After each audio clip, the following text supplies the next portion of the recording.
Hey there, it's Christian from 7 Gamer Network, and I'm here with another deck building 101 tip. And today's principle is finding the broken or finding the cheat. What I mean by that is, let me define the terms as it were, is finding something in the game. When we talk about things being broken, it normally means that they're very, very, very powerful. Now, the word broken is perhaps used occasionally a little overzealously, because what we really mean by broken is an effect that's so very powerful in the game. There isn't really anything you can do about it. You can't really deal with it, and it skews the game too much. And I would argue that there's very little in Destiny at the moment that really could be classed as actually broken. So really what we mean is something that's very, very strong. It's now I would like to define it more as something like a power play, I guess is one good way of thinking about it. Because all the best decks, they have a way of doing something that when you play against it, you sort of sit back and go, crumbs, that was really powerful. Like, that had a massive impact on the game.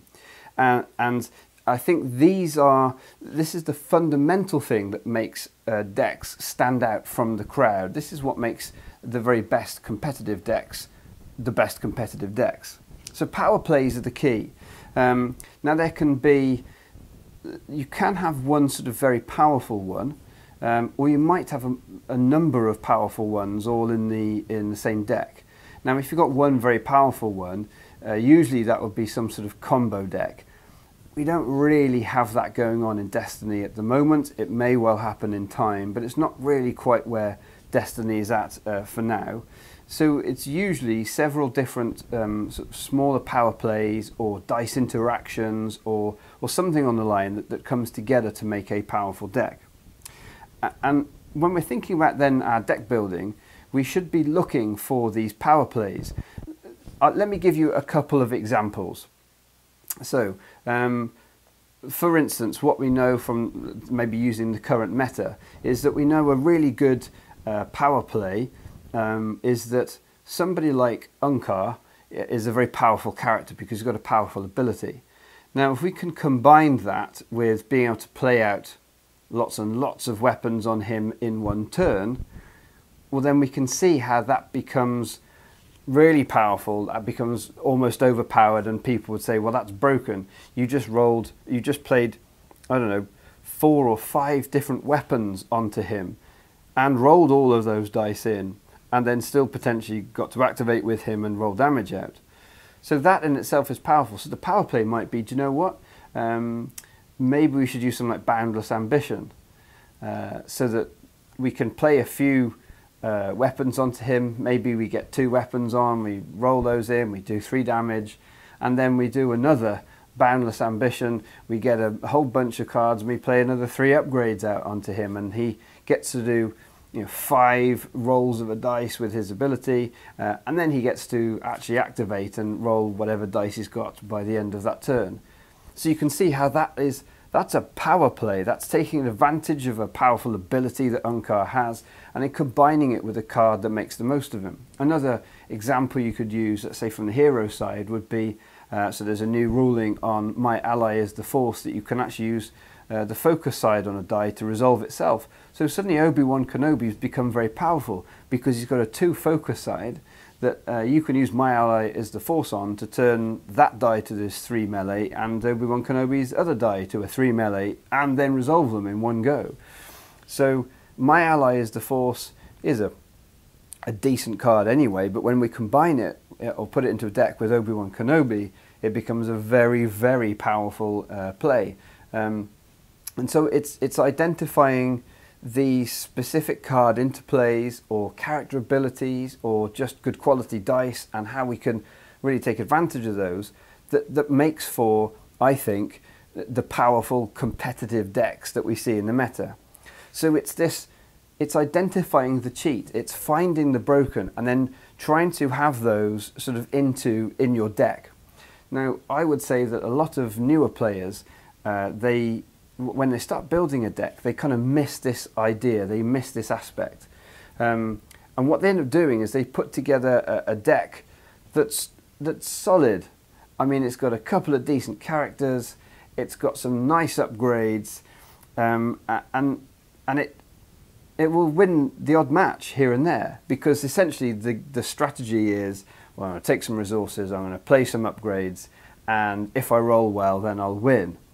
And I think that's those decks are never going to do particularly well. They might win the odd game that makes you think, yeah, I'll keep going with this.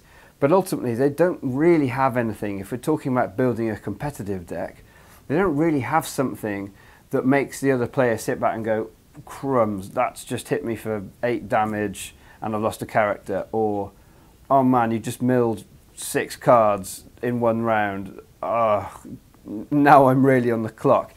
And that's, I think, the secret to making a really competitive deck, is identifying these power plays, finding the broken, and getting it in there.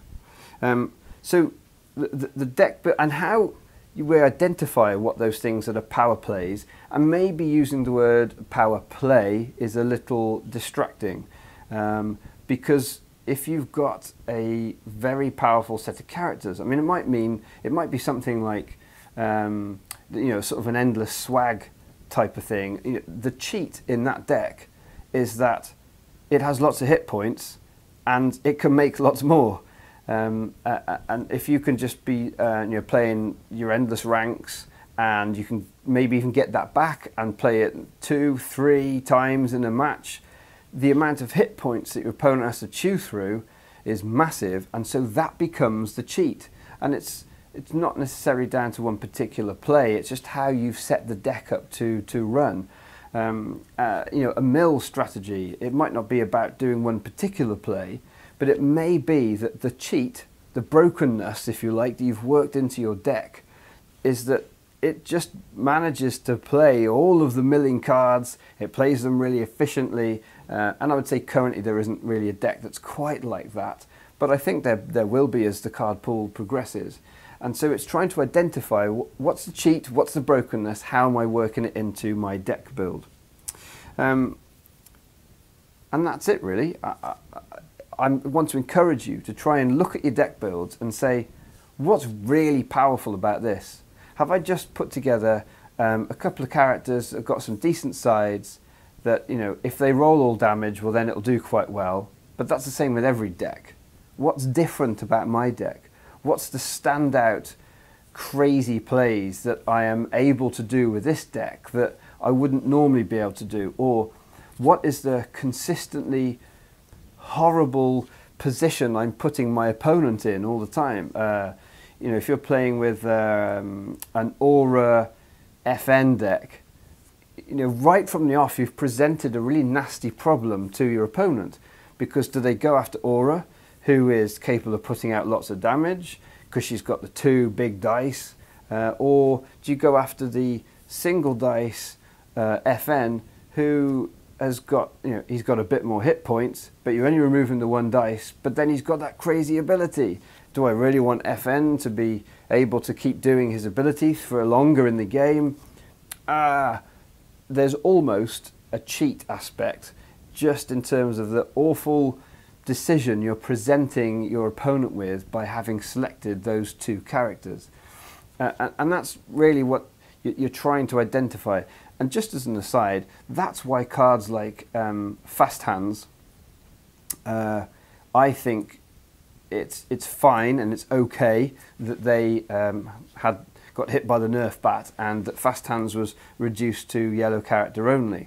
Because what a card like Fast Hands does is it turns characters that wouldn't normally present an immediately massive threat and make them almost undealable with. So for instance, if Vader, Daddy Vader from Awakenings, he is a threat anyway. Whenever he's activating, he's discarding cards. You could be building a deck around his discard. So that there is some very nice managed cheat built into him.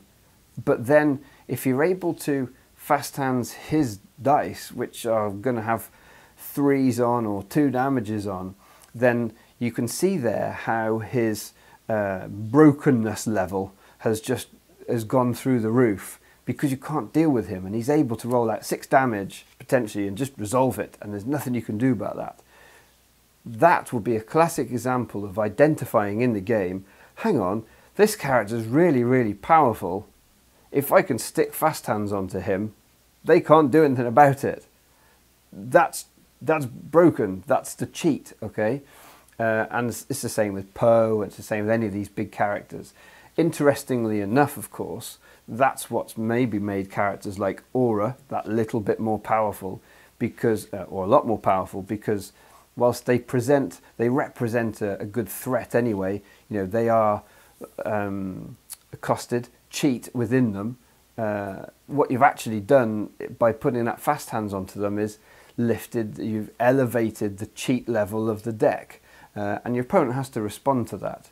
And so that's what we want to be doing. We always want to be building our decks with these really cheaty, oh my goodness, that's really powerful, oh, I can't believe you've got that many resources in one go, or how did you get to Crime Lord so quickly? Oh, that's the cheat. Another good example of that one, for instance, would be the Fast Fat Lords deck that I built, where you can get a Crime Lord off on round 1.